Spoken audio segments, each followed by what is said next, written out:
During my sister-in-law's wedding, while I was in labor, Diane locked me in a bathroom to avoid stealing the spotlight. I woke in the hospital.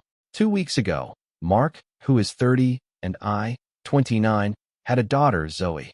We are certainly thrilled to have our first child. As we get used to being new parents, things have been hectic. We're both having a difficult shift, but we're trying our hardest. Unfortunately, given what transpired on the day of Zoe's birth, we are unable to offer much assistance. I don't think I will ever be able to forget it because it was one of the most painful events in my life. The overwhelming terror I experienced that day hasn't been replaced, not even by the happiness of Zoe's arrival. If it weren't for my husband's prompt action, I genuinely think I would have passed away. I'm conflicted. Despite the terrible incident, part of me feels that since it includes family, we need to be kinder to them, particularly as Zoe is the family's eldest grandchild. But because hormones and newborn responsibilities are impairing my judgment, I've turned to Reddit for support. Please be patient with me. There are a lot of characters in this story.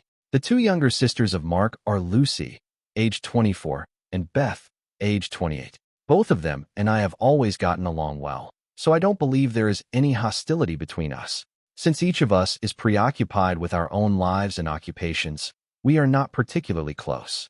Even though Lucy lives in a different city, we make an effort to communicate via phone or text whenever possible.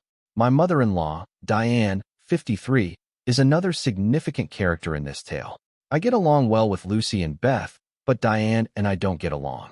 We don't agree, and I genuinely believe she has problems with everyone, not just me. Diane has an obsession with control. Her responses range from criticism and pouting to full-blown tantrums with tears because she wants things to happen her way. Because she reared them alone after their father left them, her children, including Mark, usually abide by her desires. They make an effort to ease their own and her burdens. Mark allows me to keep my distance and handle his mother any way I see fit because he knows she may be challenging. I've always attempted to leave things be. Even though Diane can be somewhat controlling, I avoid her since she doesn't like me. Up until a few days ago, when everything went awry, this arrangement worked. Beth was getting married the day Zoe was born. Her husband, David, who is 30, is actually Mark's friend, and the wedding was lovely. About a year ago, he proposed to her, and I agreed to be a bridesmaid when Beth asked me to. I had to ask Beth to designate someone else as her maid of honor after Mark, and I learned I was expecting. I was aware that I couldn't handle the obligations.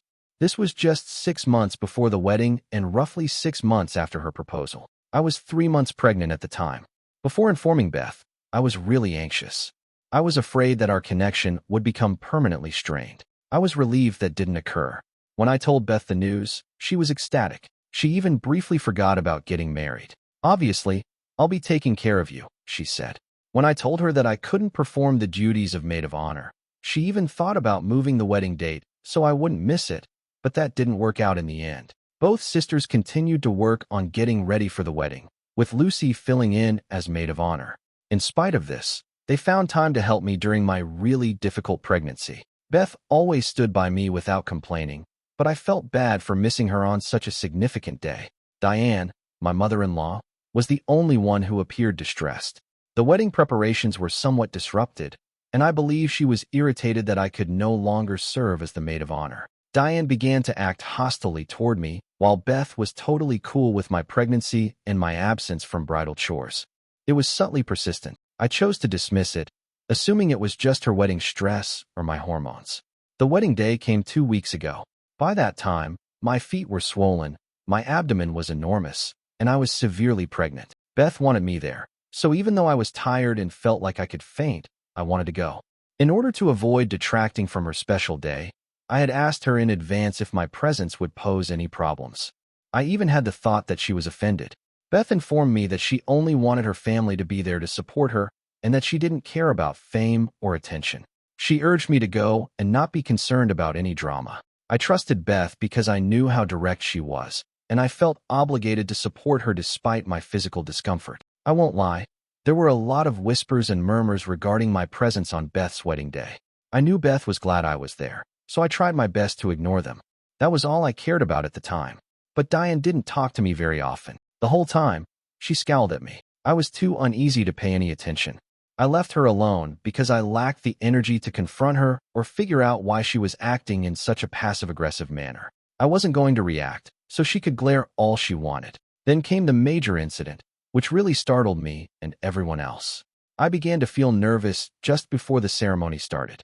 After meeting Beth, I went upstairs in the hopes of feeling better before going back. I had no idea that Diane had been following me. I went to the bathroom because I felt weird and sweaty. My water suddenly burst. It was a real deluge.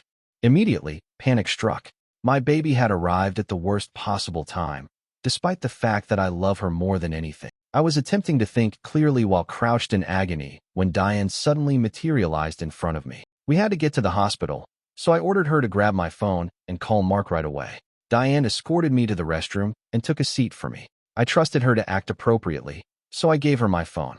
She lost it at that point. Because she didn't want me to steal Beth's spotlight, Diane said she would make sure Mark arrived after the ceremony. Shocked, I questioned if she was crazy and told her that I couldn't endure this for an hour. She took the phone with her and locked me in the bathroom when I tried to get it back. There I was, sitting on a toilet in a restroom, in labor, very pregnant, without a spouse or phone. I managed to avoid having a full-blown panic attack. What might have happened if I had is unknown to me. I stood up and walked to the door, yelling for assistance and hammering on it. However, nobody heard me because everyone was sitting for the wedding and the restroom was on the first level. I yelled until I could no longer be heard, but nobody arrived. At that point, I genuinely believed that I would pass away and that my child would follow me in death. I finally passed asleep, exhausted, sweating profusely, and without a voice. I don't recall anything else after that. Hours later, I awoke in the hospital. Mark was crying beside me. It took me a moment to figure out where I was and what was going on. I expected the worst when I saw Mark crying, and everything that had happened to me before, Diane locking me in the bathroom and my calls for assistance, came flooding back. I believed Zoe had not arrived. When Mark saw I was awake, he let out a breath of relief and began sobbing in my arms. I had a sinking feeling in my stomach and felt overpowered.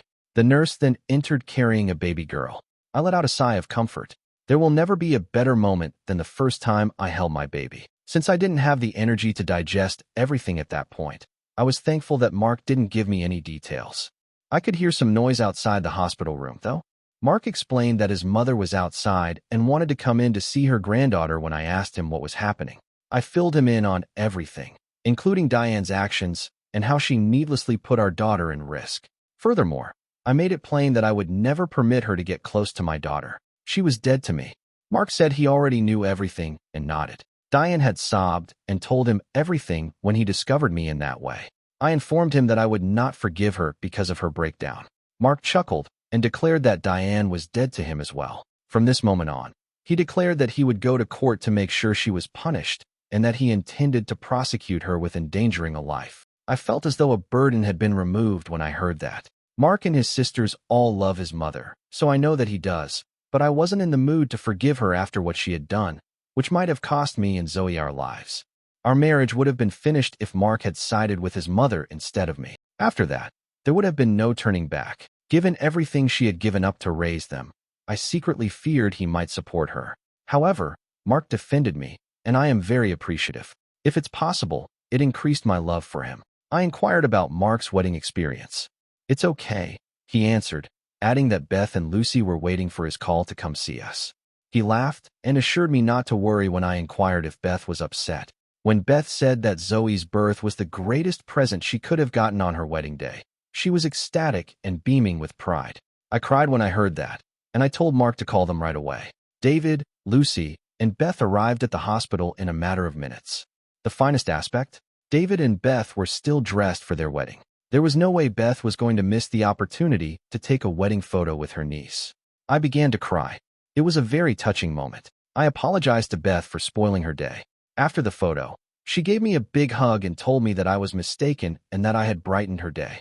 After that, I informed Beth about Diane's actions. Since we made the pregnancy public, the only thing I did wrong, according to Beth, was not notifying them sooner. She was enraged. She thought that Diane's drama could have been avoided. Lucy added that any amount of trouble was okay as long as I was safe after I clarified that I didn't want to start any. My eyes still well up with tears as I typed this. I realized then that they actually loved me as a member of their family, not simply Mark's wife. One of the most amazing people I've ever met is Beth. She's safe, kind, and incredibly happy. Understandably, She has achieved great success in life. How Diane became so different from her kids is beyond me. It seems as though they chose to act in the exact opposite way after witnessing her actions. It's strange, but I no longer give a damn. The moment was lovely. Diane, meanwhile, remained outside in the waiting area. Beth assured her that she would personally see to it that Mark and I filed charges. I didn't want Diane close to me, but she still wanted to come in to meet Zoe, according to Beth. We must protect ourselves from Diane. She also expressed regret, believing she had not done enough to clarify that she had no issue with my pregnancy or to allay her mother's overly protective tendencies. Beth thought that perhaps the incident could have been prevented if she had been more outspoken. I informed Beth that she was not at fault and that she had made me feel protected. Mark was outside conversing with Diane the entire time. Mark shared his conversation with Diane with me after I was released from the hospital and brought Zoe home a few days later. He told her that nothing would alter his decision and that he would be filing charges.